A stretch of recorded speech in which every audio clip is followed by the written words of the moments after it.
Amigos queridos,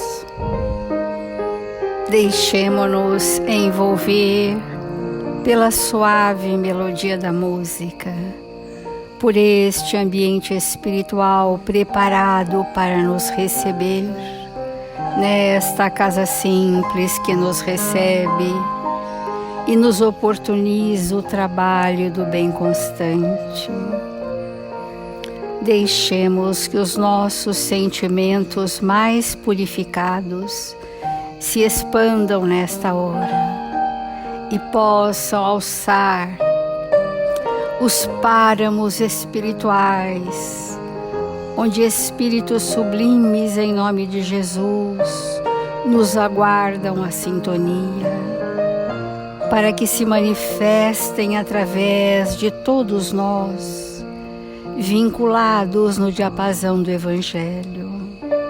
Jesus, amado Mestre, nós nos curvamos diante da grandeza do seu amor e te suplicamos humildemente, em benefício de todos os corações súplices que na terra clamam por misericórdia e paz, para que o reino de Deus se implante em nossas consciências, para que a força do amor seja imperativa em nossos corações e que nos sintamos irmãos uns dos outros nesta jornada feliz chamada evolução do Espírito.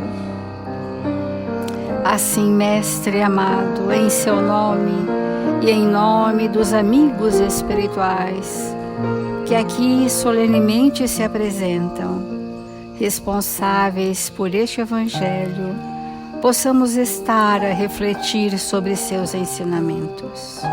Obrigada, Senhor Jesus, obrigada, amigos queridos, e que assim seja.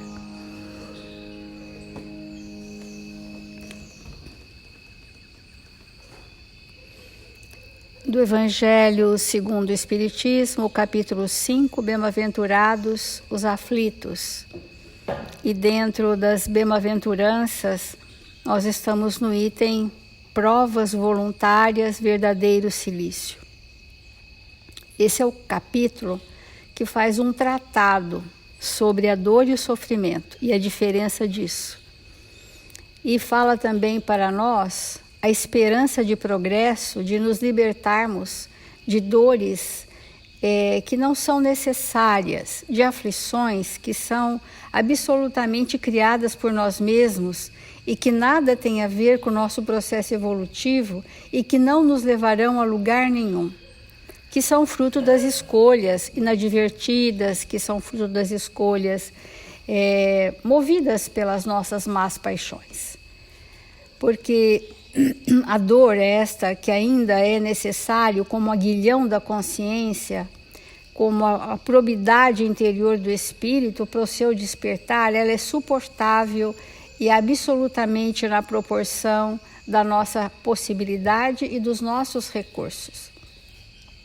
Hoje nós vamos passar para a pergunta 27 desse capítulo, que diz assim: deve-se pôr termo às provas do próximo quando se pode, ou é preciso, por respeito aos desígnios de Deus, deixá-las seguir seu curso?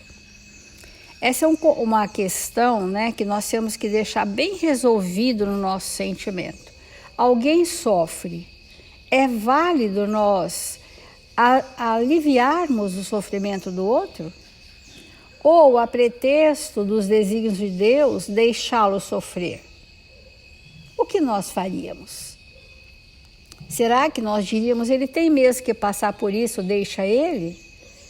E nada se movimentou nos meus sentimentos a nível de caridade? Ou eu posso dizer, se essa é a sua prova, meu irmão, a minha oportunidade é te socorrer. São pensamentos importantes a gente definir para nós. Então, você tem mesmo que passar por essa prova, mas podemos passar juntos? Podemos dividir o peso? Podemos ombrear contigo? Podemos aliviar sua dor? Podemos ser solidário, minimamente que seja? Essa é a minha oportunidade, que também faz parte das minhas provas. Dentro do nosso núcleo de prova, eu terei oportunidades de fazer o bem, para me redimir também perante a lei, porque eu posso estar vindo de um passado de absoluta indiferença pela dor do outro. E que nessa escolha de provas atuais, consta de eu me sensibilizar pela dor do outro e fazer por ele tudo ou muito mais do que estiver ao meu alcance, e isso tudo fazer parte da prova. E é diferente dizer, não, a pessoa tem que passar por isso, deixa ela passar. Então, vamos ver, os espíritos vão nos dizer sobre isso. Ele diz assim: dissemos e repetimos frequentemente que estais sobre a terra de expiação para rematar vossas provas, e que tudo aquilo que vos sucede é uma consequência de vossas existências anteriores. Durante o capítulo todo, nós falamos bastante sobre isso. O ônus da vida que tendes a pagar. Mas esse pensamento provoca em certas pessoas reflexões que é necessário deter, porque poderiam ter consequências funestas. Se nós pensarmos que a pessoa tem que passar pela prova, pela expiação, que é uma consequência dos seus processos anteriores, isso não significa que ela deva sucumbir diante da prova. Significa que no planejamento dela consta essa expiação ou prova, e no meu consta a oportunidade de estar com ele. Consta também, porque a prova, ela não é só sofrimento, ela é também a oportunidade. Porque nós dissemos no início desse capítulo que se nós trocássemos no nosso planejamento reencarnatório a palavra provação por oportunidade, seria espetacular. Tudo aquilo que eu passo pode ser uma oportunidade de aprendizado, de renúncia, de caridade, de transformação de sentimento, de mudanças de padrão vibratório, uma oportunidade. Então nós vamos desconfigurando essa parte pesada das provas, porque no mundo de regeneração, nós continuaremos tendo provas, mas provas lúcidas, escolhidas como um remédio salutar. E isto, num tempo de regeneração, nós chamaremos de oportunidade. Eu diria assim, que oportunidade bendita de eu ter vindo com esse irmão, ou com essa esposa, ou com esse filho, para minha redenção espiritual. E me felicito por essa oportunidade, que é o regozijai-vos. Então, alguns pensam que desde o momento que se está sobre a terra para expiar, é preciso que as provas tenham seu curso. E o agravante é que há mesmo os que querem até crer que somente é preciso nada fazer para as atenuar. E, ao contrário, contribuir para torná-las mais proveitosas, tornando-as mais vivas. A morbidade do espírito em relação a ser vítima é um traço da personalidade e não uma característica do gênero de prova. Ouçam bem. Então, eu posso estar num gênero de prova, mas eu trago uma personalidade de vitimização e eu vou querer exacerbar a dor, porque achando que sofrendo muito mais, eu me limpo mais. Isso é próprio de espíritos que trazem processos culposos e vêm de uma ociosidade. Porque o espírito operoso, todos nós trazemos processos de culpa do passado que somos imperfeitos. Mas se nós somos bem operosos, nós não ficamos estagiando na culpa, nós ficamos já fazendo os ajustes, as reparações, é o dinamismo do espírito. Mas o espírito ocioso, ele vai se agasalhar nesse sofrimento, exacerbar essa dor, achando que este é o cilício, que essa é a punição. Quanto mais eu me ferir e doer, mais eu vou me limpar das sujidades morais. E isto não acontece. Ao contrário, agrava. Porque nós não nascemos para sofrer. Nós nascemos para progredir e nos ajustar com a lei. E isso não precisa ser um tom de dor. Pode ser um tom de progresso. Então, nós precisamos muito refletir sobre isso. É um grande erro, diz o Evangelho, que nós precisamos avivar a dor para torná-la mais efetiva no processo de provas. É um grande erro, diz o Evangelho. Sim, vossas provas devem seguir o curso que Deus lhes traçou. Porque, obviamente, que nós não temos como interferir nos desígnios de Deus. Mas nós conhecemos os desígnios de Deus? Olha só. Vossas provas devem seguir o curso que Deus lhes traçou. Mas conheceis esse curso? Será que a gente tem essa capacidade de saber o desígnio de Deus para aquela pessoa? Sabeis até que ponto elas devem ir? E se o vosso Pai misericordioso não disse ao sofrimento deste ou daquele, dos vossos irmãos, tu não irás mais longe, ou seja, às vezes está na beira do sofrimento cessar.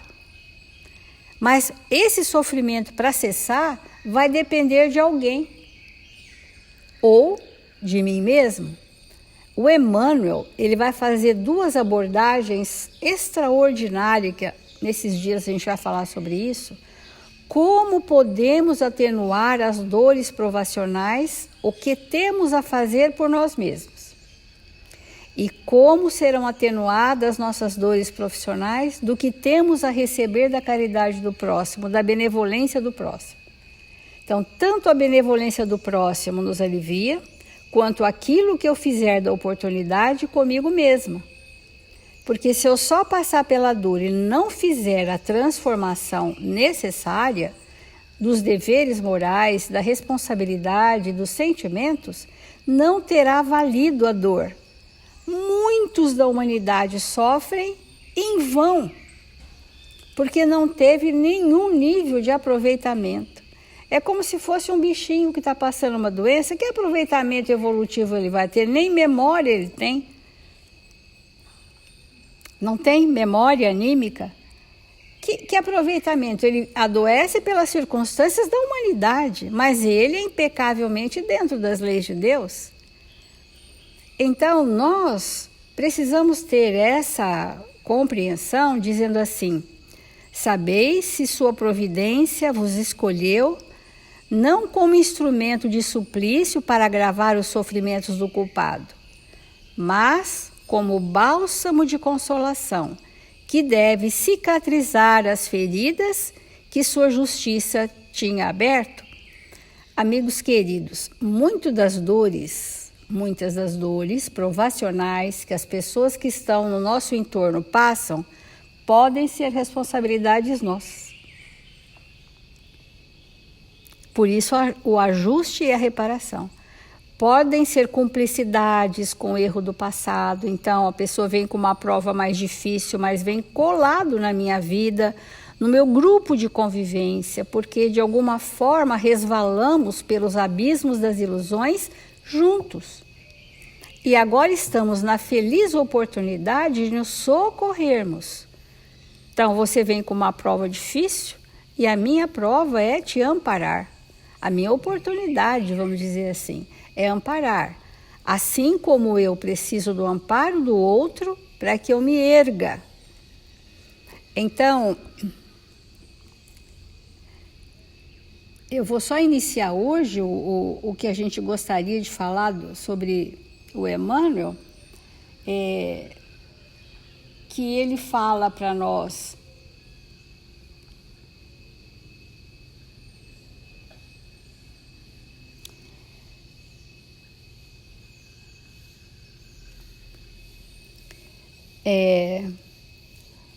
não digais, pois, quando virdes atingido um dos vossos irmãos. Nunca dizer isso, é a justiça de Deus. Importa que siga seu curso. Não vamos dizer mais isso, porque quando eu digo isso, eu estou dizendo, deixa ele sofrer, que vai fazer bem para ele. Que bom que não sou eu que estou sofrendo, porque o pensamento é esse. Então, diz Emmanuel, dizei antes, vejamos que meios o Pai misericordioso me pôs ao encalce para suavizar o sofrimento do meu irmão. É absolutamente inverso. Vejamos que meios o Pai misericordioso me pôs no encontro desse sofrimento do meu irmão. Por que eu estou na sua vida? Qual é o meu papel, a minha função na vida daquele que está perto de mim passando provações difíceis? Entraste na hora do desalento como se te avizinhasses de um pesadelo. Agora, as nossas provas. Indefinível suplício moral te impele ao abatimento. Mágoas antigas surgem à tona. Sentes-te a afeição de viajor cuja sede se esgotaram as derradeiras fontes do caminho. Esse é um aspecto provacional. Experimentas o coração no peito qual pássaro fatigado ao sacudir em vão as grades do cárcere, dor, sofrimento. Ainda assim, não permitas que a ansiedade te lance a tristeza inútil.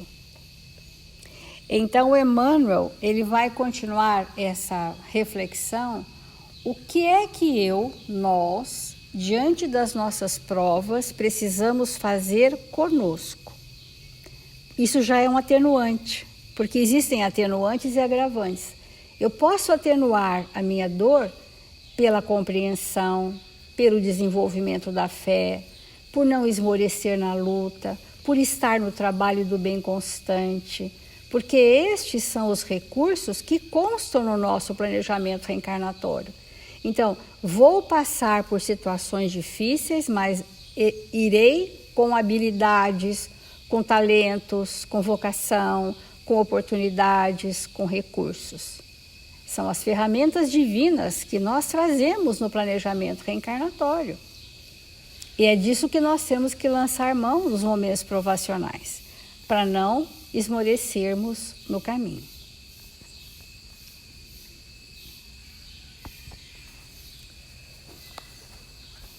O Evangelho, ele é sempre tão esclarecedor e fala tão profundamente aos nossos corações, quando a gente procura dilatar o entendimento profundo que ele nos traz. Porque nós vamos citar, quando a gente conta histórias, né, fixa melhor.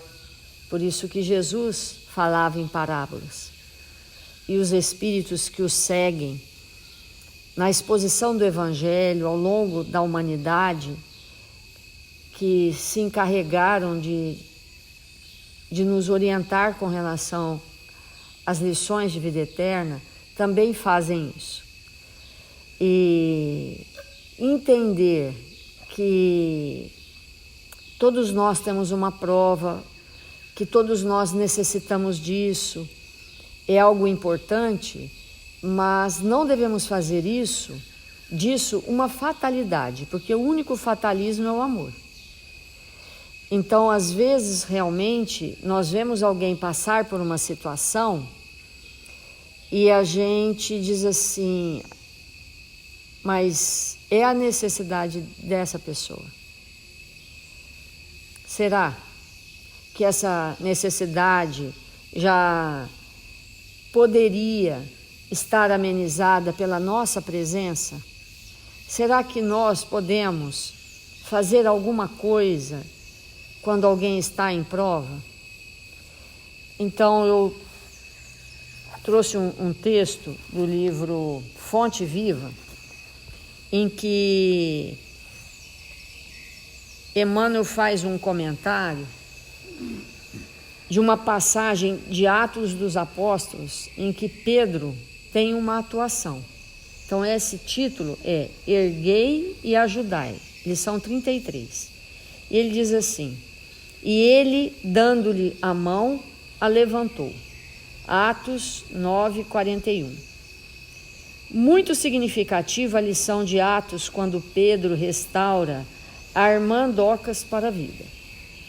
E aí eu gostaria de ler um trechinho do Novo Testamento em que o que acontece por trás dessa lição que ele vai falar, o que significou, né, esse momento para Pedro e para a comunidade. Então, Pedro estava em viagem, estava perto de Jope, quando alguém o aborda, dizendo que próximo, nas vizinhanças, havia uma senhora que tinha desencarnado. Então ele comenta assim: havia na cidade de Jope uma discípula chamada Tabita, uma crente que estava sempre a fazer o bem e dar aos pobres. Por essa altura, Tabita adoeceu e morreu. As pessoas, suas amigas, prepararam-na para o funeral e puseram-na num quarto de um andar superior. Ao saberem que Pedro se encontrava ali por perto, em Lida, mandaram 2 homens pedir-lhe que fosse com eles a Jope. Pedro assim fez e logo que chegou, levaram-no no quarto onde Tabita se encontrava. O compartimento estava cheio de viúvas que choravam e mostravam suas túnicas e outras roupas que Tabita lhes fizera. Pedro, pedindo a todos que saíssem do quarto, ajoelhou-se e orou. E voltando-se para o corpo, disse: levanta-te, Tabita. E ela abriu os olhos. Quando viu Pedro, sentou-se. Pedro, então, estendeu-lhe a mão, ajudou-a a pôr de pé. Chamando os crentes e as viúvas, apresentou-lhes então a ressuscitada. É esse versículo que Emmanuel vai comentar na lição que a gente vai começar a falar hoje. E isso é uma coisa muito importante para a gente pensar, porque quando nós trazemos um texto como esse, nós pensamos assim, mas parece tão antigo, tão distante da nossa realidade, porque hoje ninguém ressuscita ninguém, pelo menos a gente não ouve falar, né? Por que será que no século XXI nós trazemos essa lição? E aí nós vamos comentar que bem recentemente nós presenciamos uma cena muito semelhante a essa. Uma amiga querida do nosso coração, conhecida por muitos de nós espíritas, esteve muito mal no hospital e prestes, muito próxima mesmo do desencarne em função de uma doença gravíssima. E todos nós, muito ligados a essa pessoa tão querida, começamos, cada um na sua casa espírita, no seu ambiente, na sua intimidade, começou a fazer prece por essa pessoa, pedindo realmente que, se fosse permitido, que ela ficasse um pouco mais, embora fosse idosa. Porque é sempre bom para nós ficar um pouco mais, porque nós sabemos que aqui é a nossa grande oficina. E foi feita uma corrente muito grande de prece, de pessoas queridas, orando em favor dessa companheira. E, entre milhões de aspas, milagrosamente, essa pessoa que já tinha estado desenganada começou a se recuperar. E nós vemos hoje a medicina fazer isso, ressuscitar, entre aspas, pessoas, né? Oferecendo medicamentos que conseguem fazer com que a pessoa retorne. Isso nós vemos todos os dias. E muitas vezes nós vamos ver essa ação sendo feita por corações amigos e generosos que se dispõem a orar e pedir e implorar para que aquela pessoa fique um pouco mais. Então, muitas vezes a pessoa tem uma intercessão. E qual foi a importância dessa pessoa que já estava praticamente desencarnada, né? Os médicos já tinham avisado a família, né? Era questão de horas. Qual foi a importância dessa pessoa retornar?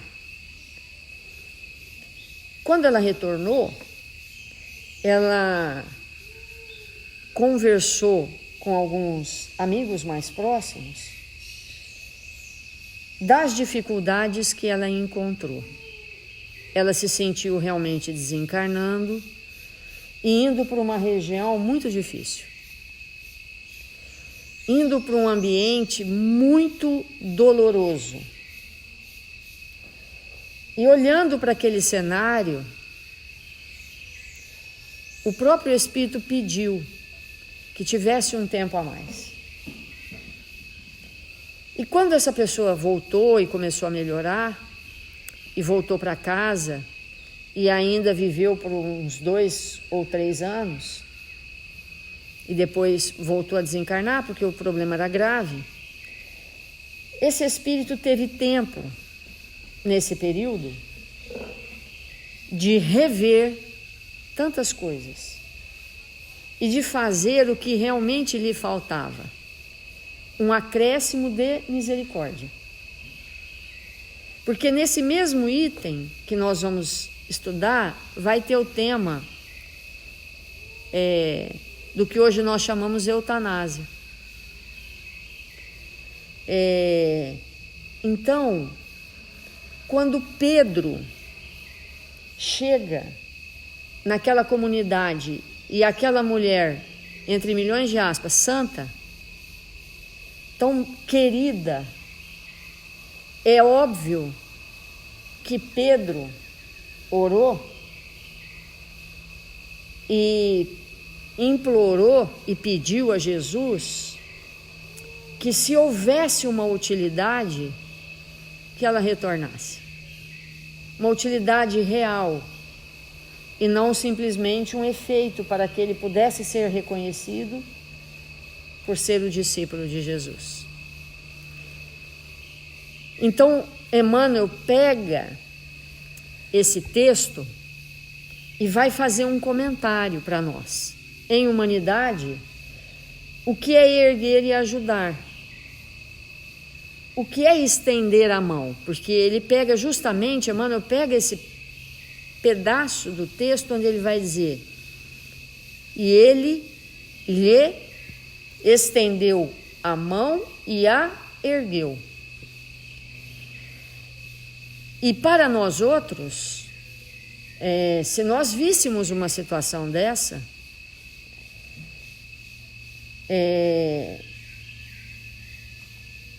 nós que somos espíritas e que sabemos o valor da vida e do desencarne, quando alguém parte, nós compreendemos profundamente essa situação. Perfeitamente. Agora, orar em favor, enquanto a pessoa está conosco, para que ela permaneça, e pedir, não é falta de fé e nem desespero, e nem incompreensão, mas é rogar para que o Espírito permaneça, se isto for o melhor para ele.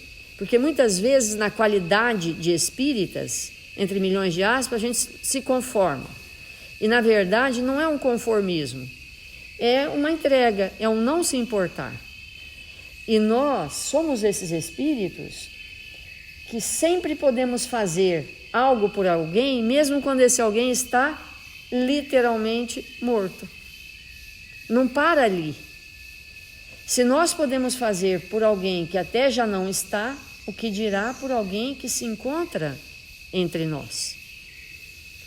E esse movimento de alma que o Evangelho nos convida é para que a gente saia realmente do comodismo, que a nossa fé, nós estamos falando em relação à morte, mas transferindo isso para todas as provas, né? Nós não estamos querendo dizer especificamente nessa questão, mas muitas vezes nós espíritas, nós nos conformamos, e esse conformar pode ser um comodismo, um conformismo diante daquela situação.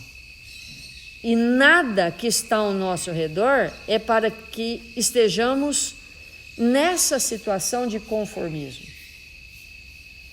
Qualquer situação que nos chega, que parece uma coisa impossível, e que a gente fala, isso aí não tem mais jeito, mas como assim?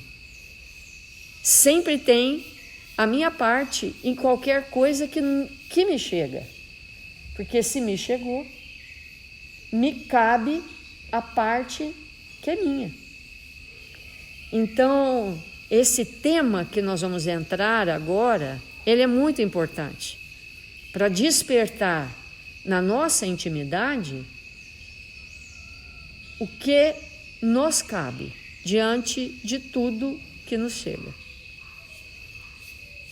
Então amanhã nós queria fazer essa introdução, né, para não ficar um comentário sem uma base de entendimento. Amanhã começamos esse texto. Vamos fazer a prece.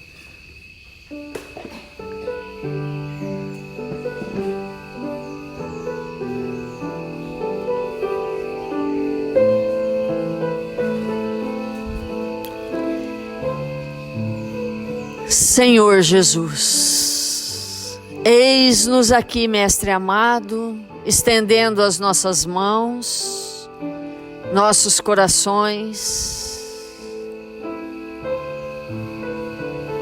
para que possamos aprender a servir, Senhor. Aprender a vivenciar as lições de vida eterna. Que possamos, nesse instante, sentir a presença dos Espíritos que nos amam, que nos fortalecem, que nos amparam. Rogamos, Senhor, que nesse momento abençoado do nosso dia, estejamos envoltos por pensamentos felizes, esperançosos, abalizados no bem e na verdade. Que o Senhor nos alcance com suas vibrações amorosas, para que possamos nos tornar cada vez mais espíritos saudáveis. Fortalece-nos, ampara-nos, socorre-nos, Senhor. Rogamos em favor dos nossos irmãos registrados nos cadernos de vibração da nossa casa, irmãos queridos aos nossos corações, necessitados de prece, de amparo, de proteção, de saúde. Que o Senhor os envolva, possa buscá-los e envolvê-los com seu amor. E nós que nos encontramos no Brasil, que fomos convidados a estar aqui, Senhor, rogamos o seu amparo para que possamos executar as nossas mínimas tarefas. Possamos, Senhor, nos entregar com alegria e bom ânimo para realizar o que viemos fazer na terra, na pátria do Cruzeiro. Que o Senhor nos abençoe e nos fortaleça, hoje e sempre.